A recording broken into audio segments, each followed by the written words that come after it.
Hello, my friends, and welcome back. Today, we're going to be taking a look at a clip of someone from NAFA, the National Association to Advance Fat Acceptance, responding to Southwest changing their customer of size policy again. Apparently, Southwest is no longer going to be reimbursing customers of size for the extra seat they may require on a plane. And this brings up the age-old question: is it time to increase the size of seats on airplanes? We're also going to be taking a look at a few bonus clips, including one where somebody says unlearning fat phobia does more for us than diets ever could, and another one where somebody says they went on a date with someone and they started using Ozempic during the date. So be sure to stick around until the end. Also, please be sure to check out a video I released over the weekend on my second channel about this father-son alpha male boot camp. Here's a link. They're submerging kids in ice baths, having them crawl on their hands and knees. It's completely out of control. Before we proceed, please click the like button so that I may apply comb to mustache.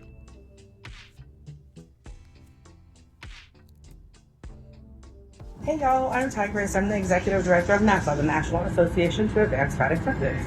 And as you can see, I'm on another flight. You're on another flight. And as usual, I'm on a Southwest flight. This time, I'm on my way to Minneapolis, where we're going to be celebrating the beginning of Fat Liberation Month, and where we're going to be celebrating Minneapolis's new civil rights protections against size discrimination, which are going into effect tomorrow. Okay, so they've passed some new anti-discrimination laws in Minneapolis. You're going there to celebrate or something and also kick off Fat Liberation Month? I didn't realize we had a whole month for that. And we're super excited about this, but unfortunately this is a mixed news video because it is great news that we're about to kick off Fat Liberation Month, and it is great news that there's another location that has civil rights protections for people in larger bodies and for anybody body size that's experiencing size discrimination. Fantastic news. These are some very interesting laws, and like I've said in the past, it seems very difficult to prove that somebody discriminated against somebody because of their size. However, the Southwest news is not good. You may have seen this from some of your other favorite influencers or from other news outlets, but Southwest has finally let us know what they're going to do with their customer of size policy once their new seating goes into effect. And what they're going to do is stop reimbursing most people for their customer of size seats. Uh-oh, we're gonna have to pay for our own seat that we use? For those that are unaware, for the longest time, Southwest would give customers of size a free extra seat, or rather, they would have to pay for it, but Southwest would reimburse them later. So, under the current policy, you can get a reimbursement for your second seat, regardless of the status of the rest of the flight. When the new changes go into effect, you will only be able to get a reimbursement if that flight was not full. Well, yeah, that makes sense. If the flight was not full, then there might be an extra empty seat. Then, sure, I guess we'll reimburse you.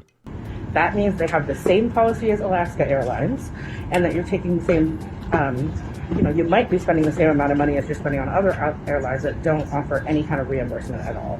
Well, I know it's unfortunate, but sometimes we have to pay for what we use. So be sure you understand the new... All right, and then it cut off abruptly right there when she was saying, be sure you understand the new policies for some reason. All right, we're going to go take a look at those new policies briefly. How will the refund rules change? From January 27th, 2026, however, Southwest Airlines is making a big change to its customer of size policy. All right, we're not going to read this whole thing because it's just reiterating what Tigress just said, but basically, passengers looking to take advantage of Southwest's customer of size policy will still need to book 2 seats in advance, but they will only be eligible for a refund if the flight ends up departing with at least 1 open seat. Also, that open seat needs to be in the same fare class as you. All right, so they will still reimburse you if the flight is not full and the empty seat happens to be in the same fare class as you. So you might still get reimbursed if a flight is not full, but you might not. It definitely sucks that they used to give you this thing for free and now they stopped. But I guess it started cutting into their bottom line, right? I've pondered many times out loud in the past, how do they afford this?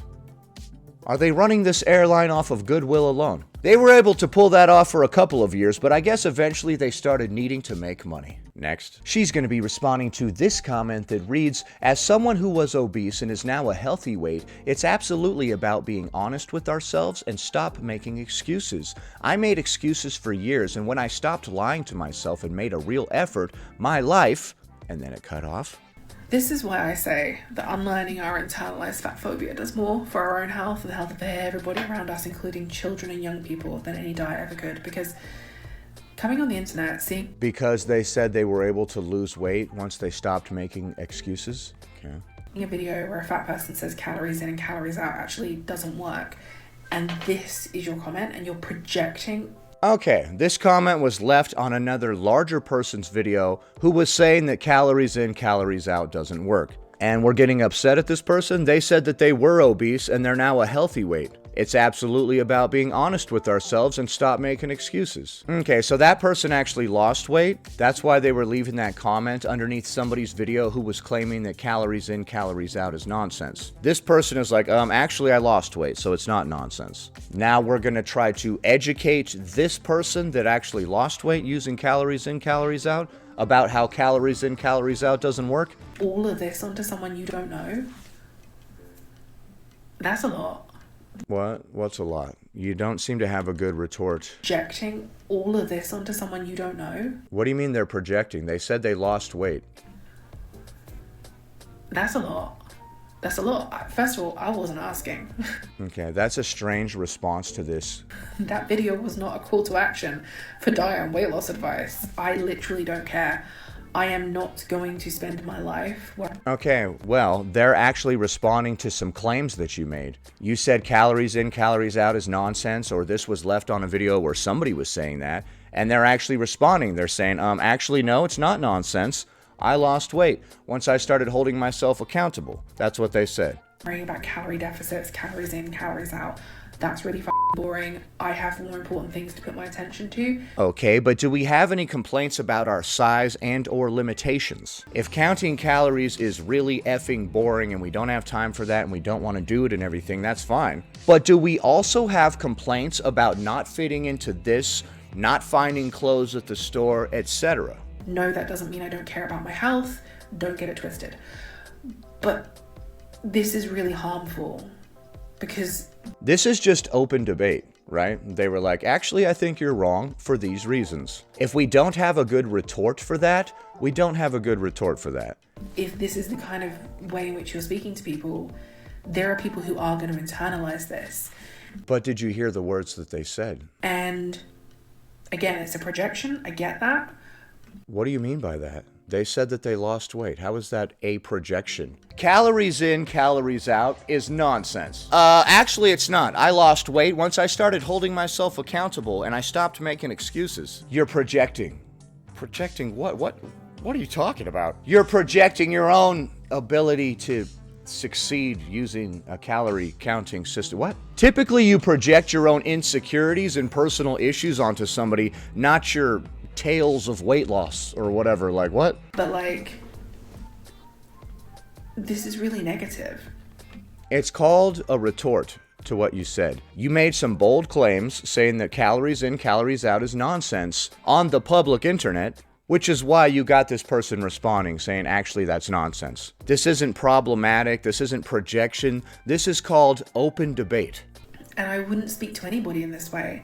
You wouldn't tell somebody that they were incorrect, but you're telling this person that they are incorrect.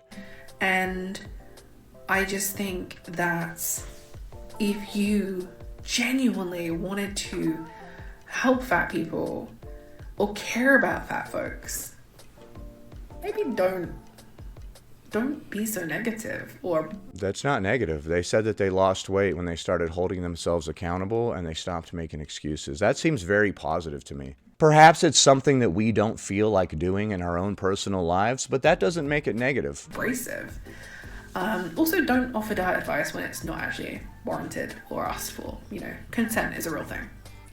Okay, well, you made some wild claims and they just responded to that. Consent is a real thing when we're leaving a comment responding to something that somebody said. So I have to get your consent to disagree with you? Okay, did you get that person's consent when you disagreed with them? That was a bizarre way to respond to somebody who just straight up disagreed with you. They were trying to engage you in actual debate, and all you did was accuse them of projecting and offering unsolicited weight loss advice. What I'm getting from that entire response is that you don't really have a good response to that comment.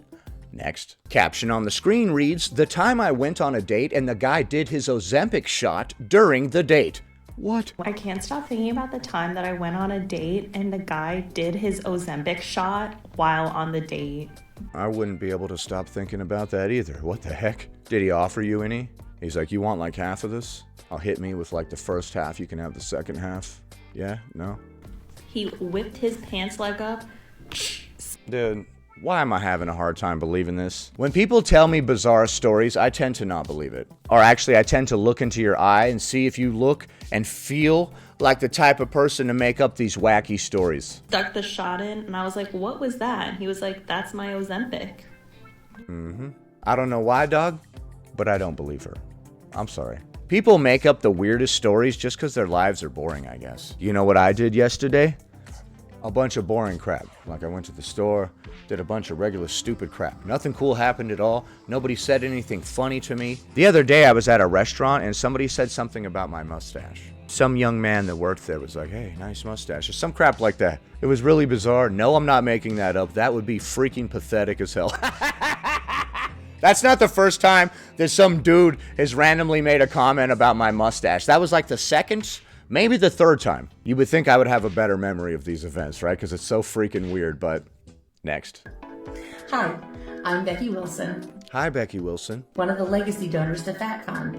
I'm fat, but I'm also wearing glasses, Okay. so you perceive me as being smart. What?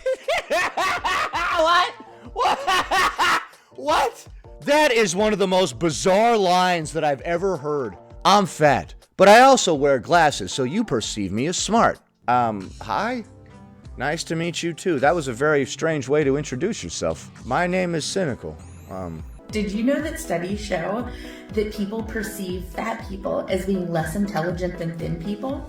What studies? And how were these done?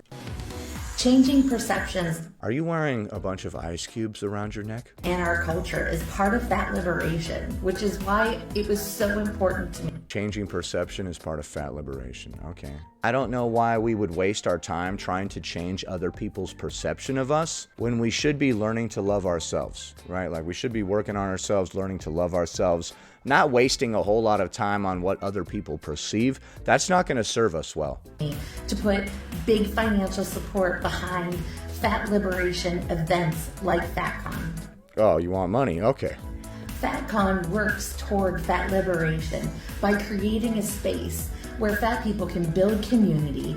It creates a space. Okay. All right, but will you guys allow me to come to this event, or will you throw me out as soon as you see the mustache? If you will let me come to this, then I will support you. If I can't come, I'm not giving you anything. You're going to have a sign out front that's like, it's just a picture of a mustache and then that circle with the line through it like that.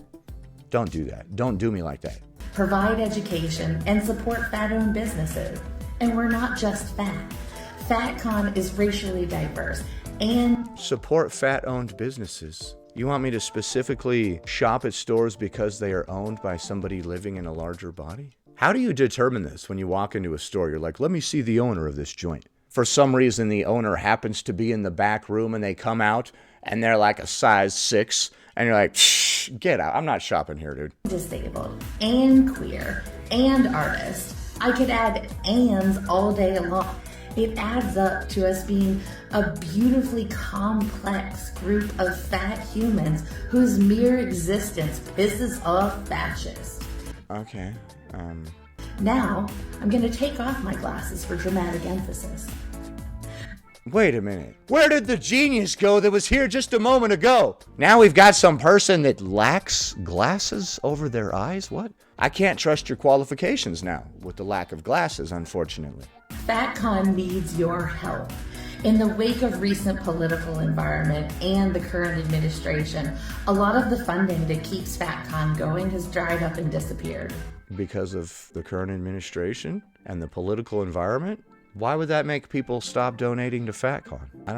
I'm confused, man. I am confused. All right, so I still don't understand why they lost a bunch of funding because of the political environment or something. I don't understand. People that were previously supporting this event, why would they stop because of the political environment? If I'm into supporting FatCon, I'm into supporting FatCon. It doesn't really matter what's going on here or there or whatever. Like, personally, when I donate to FatCon, I keep donating to FatCon forever. That keeps FatCon going has dried up and disappeared.